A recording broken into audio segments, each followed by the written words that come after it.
Gente, tudo bem? Aqui é a Thalita do Conversas Literárias e hoje a gente vai conversar com um livro que eu considero bastante interessante de uma escritora que eu gosto muito, que é Lia Luft. O livro é esse aqui, Pensar é Transgredir, e eu acho que ele já começa nos provocando, nos chamando para uma conversa na capa, né? Esse título, Pensar é Transgredir, nos leva a entender esse conceito de transgressão não como aquele conceito de não cumprir, de infringir uma regra, mas eu levo muito mais para o lado do conceito de transgredir, que é de atravessar, de ir além. Porque eu considero que o pensamento é isso. Né? O pensamento nos leva a ir além, a atravessar um momento da nossa vida para que a gente consiga chegar em algum lugar mais equilibrado, mais tranquilo. Lembrando sempre que a vida é um eterno atravessar, é um eterno caminho. Né? A nossa vida é isso, né? É um eterno caminho, é um eterno caminhar. O livro é todo muito interessante e ele é interessante também porque ele são pequenas crônicas, não são grandes e que levam sempre a gente a refletir sobre um determinado assunto. Mas antes de ler a crônica que eu escolhi para hoje, eu queria ler a contracapa para vocês, que eu achei ela bastante oportuna e fala sobre o pensamento. Quando menos se espera, ele chega. O pensamento que nos faz parar. Pode ser no meio do trânsito, na frente da TV ou do computador, simplesmente escovando os dentes. Sem ter programado, a gente para pensar. É como espiar para um corredor com 1000 possibilidades. Cada porta, uma escolha. Muitas vão se abrir para um nada, outras para um jardim de promessas. Hora de tirar os disfarces, aposentar as máscaras e reavaliar-se. Pensar pede audácia, pois refletir é transgredir a ordem do superficial que nos esmaga. É para a gente pensar mesmo, né? Então, o tema, a crônica que eu quis trazer hoje para vocês é sobre as perdas. Ela faz uma breve reflexão sobre as perdas e eu acho que ao longo da vida, quando a gente passa por perdas, e elas podem ser pequenas, e o que são perdas pequenas, né? Assim, mas elas podem ser pequenas, elas podem ser grandes perdas, elas podem ser perdas que deixam cicatrizes profundas, ou podem ser aquelas perdas que daí a pouco tempo a gente não vai lembrar mais delas. Mas sempre que a gente passa por uma perda, é aquilo que eu acredito. A gente deve se colocar na posição de quem está aprendendo. Jamais na posição de vítima, mas na posição de quem aprende.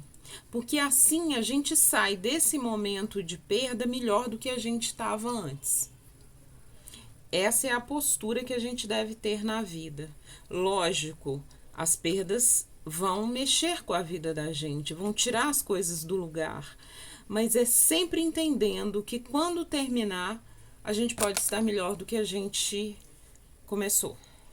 Vamos para a crônica dela, chama assim, O Rio das Perdas. A equipe de psicólogos de um grande hospital me pediu uma palestra sobre perdas. Perda de quê? Dinheiro, saúde, emprego, amor, juventude, beleza? Perda da alienação quando se aproxima a morte? Nossa, ou de alguém próximo? Desconstruindo tudo que parecia sólido em nós? Qualquer perda, pois no trabalho deles lidavam com isso todo dia.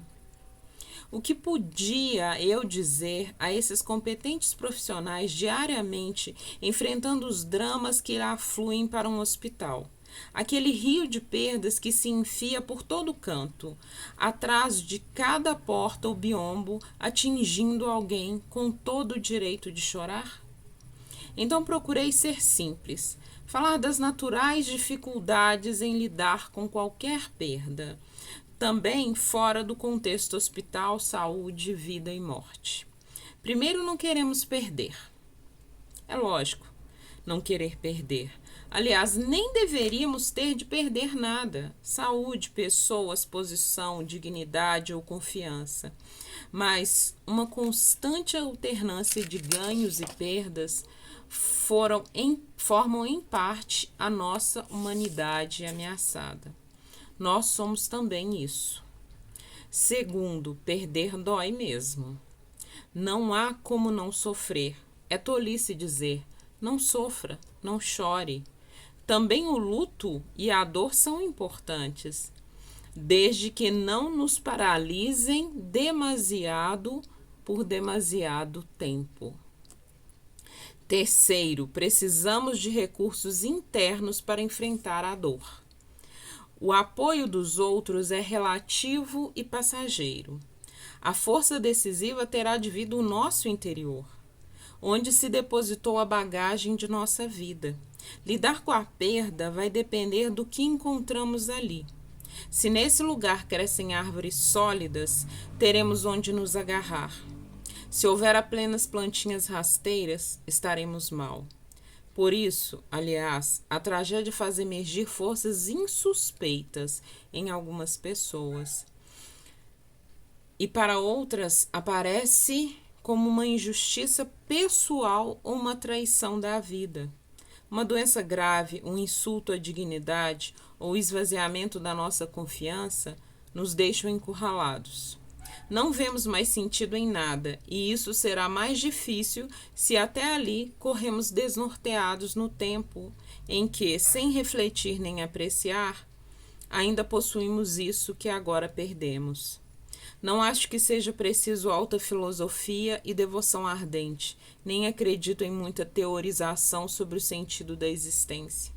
Mas creio numa expressão meio fora de moda, que no meu caso não tem conotação religiosa: vida interior, que é o espaço da ética, dos afetos, da humildade e da coragem, da visão de nossa transcendência. Somos parte de um misterioso ciclo vital que é o da própria natureza e nos confere sentido. Dentro dele, mesmo sendo insignificantes, temos grandeza. Mesmo sendo bem jovens, podemos ser maduros. Por tudo isso que não compreendemos, mas podemos sentir, a vida vale a pena. Também, quando o mundo parece desabar sobre nós ou arrancar de nossas mãos aquela última, pequena e pálida esperança. O texto é muito interessante e ele leva a gente a pensar, né? Primeiro ela fala de três pontos das perdas, né? Que a alternância entre ganhos e perdas é o que nos faz. É o que nos coloca aqui como somos hoje, né? Se a gente olhar para trás, a nossa vida é isso, né? Em alguns momentos a gente ganhou, em outros a gente perdeu. E eu prefiro acreditar que em alguns momentos a gente ganhou, em outros a gente aprendeu. E vai ser sempre assim. A questão é como a gente se prepara para isso, né? A questão é como a gente resolve encarar as perdas. E ela fala de um segundo ponto que a gente não deve negar, mas é o equilíbrio de novo, porque ela fala assim: perder dói mesmo, dói. Mas não deve nos paralisar em demasiado por demasiado tempo, quer dizer, equilíbrio. Até na dor maior. É preciso ter equilíbrio. E aí ela fala dos recursos internos, que é o terceiro ponto, que a gente precisa ter recursos internos para lidar com as perdas. Sim, aprender a lidar com elas, aprender a entender elas como um grande colégio em que a gente foi inscrito sem querer, mas a gente está ali e que a gente tem que aprender. E a gente precisa fazer uma coisa que é bastante interessante e é bastante necessária, que é planejar a vida com devido cuidado. Porque quando a gente não planeja a nossa vida, as nossas ações e aquilo que a gente quer, as perdas vão ser mais frequentes, porque vida sem planejamento vai levar a desgastes mais constantes. Quando eu me planejo, quando eu sei para onde eu estou indo, quando eu sei o que eu quero, até as perdas vão ser menores e os imprevistos também. Então, eu acho que desse texto aqui a gente pode tirar algumas lições. Primeiro, as perdas vão acontecer. A vida nem sempre vai nos sorrir. Vão ter dias nublados, sim. E a gente vai aprender, e a gente vai ter que aprender a lidar com isso. Uma segunda coisa é que uma vida planejada faz os imprevistos e as perdas serem menos dolorosas. Um exemplo que a gente pode tirar disso, por exemplo, se você é uma pessoa equilibrada e consegue fazer uma reserva financeira e tem um dinheiro guardado, num imprevisto como esse, por exemplo, na pandemia, a sua situação ficou um pouco menos dramática do que quem não tinha uma reserva financeira. Então, até as perdas e os imprevistos são menos dolorosos quando a gente planeja a vida da gente. E um terceiro ponto que a gente precisa ter, e precisa ter para a vida, é sempre equilíbrio. A gente precisa deixar, eu falo que é uma coisa interessante, a gente precisa deixar de fazer pirraça. A vida não aceita pirraça, a vida não gosta de quem se joga no chão e rola e dramatiza e se vitimiza. A vida não gosta disso. A vida pede equilíbrio. Dói, vai doer, dói mesmo. Mas vamos ter equilíbrio, vamos ter sanidade para lidar com a dor. É isso que a vida pede pra gente. Então, se você está passando por uma dor agora, nesse momento, sim, se permita chorar e se permita sentir essa dor. Mas sinta ela na medida certa e pense assim, olha, vai passar. Se você já passou por uma dor, você sabe do que eu estou falando. Você já experimentou isso. E qual foi a lição que você tirou dessa dor? Agora, se você ainda não passou por nenhuma perda muito grande, e é difícil, né, ter alguém que nunca passou por uma perda, mas pode ter alguém assim, eu não vou ser fatalista, não, mas se prepare, porque alguma perda vem. Mas se prepare da melhor maneira possível, sendo equilibrado, tendo uma boa reserva emocional e sabendo e não esquecendo de uma coisa que eu gosto muito, de uma frase que eu gosto: tudo passa. Obrigada, gente. Até a próxima vez. Tchau.